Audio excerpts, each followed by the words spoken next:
The scripture we start with today is, "Then Jacob prayed, O God of my father Abraham, God of my father Isaac, O Lord, who said to me, go back to your country and your relatives, and I will make you prosper. Save me, I pray." Genesis 32, 9 and 11. There are many healthy aspects to Jacob's prayer.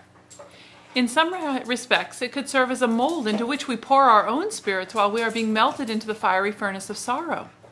Jacob began by quoting God's promise twice, and by saying, "Who said to me, and you have said." See how he has God in his grasp? God places himself within our reach through his promises, and when we can actually say to him, "You have said," he cannot say no. God must do as he has promised, as he has said. If Jacob was so careful over his words, what great care will God take over his promises? Therefore, while in prayer, be sure to stand firmly on the promises of God. By doing so, you will obtain enough power to throw open the gates of heaven and take it by force.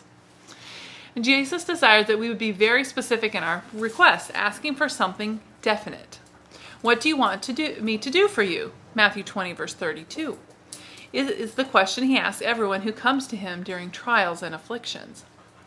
Make your request earnestly and specifically. If you desire definite answers, then lay it out. It is the aimlessness of prayer that accounts for so many seemingly unanswered prayers. Be specific in your petitions.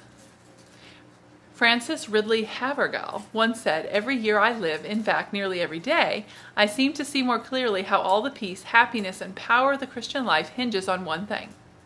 That one thing is taking God at his word, believing he really means exactly what he says, and accepting the very words that reveal his goodness and grace, without substituting other words or changing the precise moods and tense he has seen fit to use. Take Christ's words, his promise, and Christ's sacrifice, his blood, with you to the throne of grace through prayer, and not one of heaven's blessings will be denied you."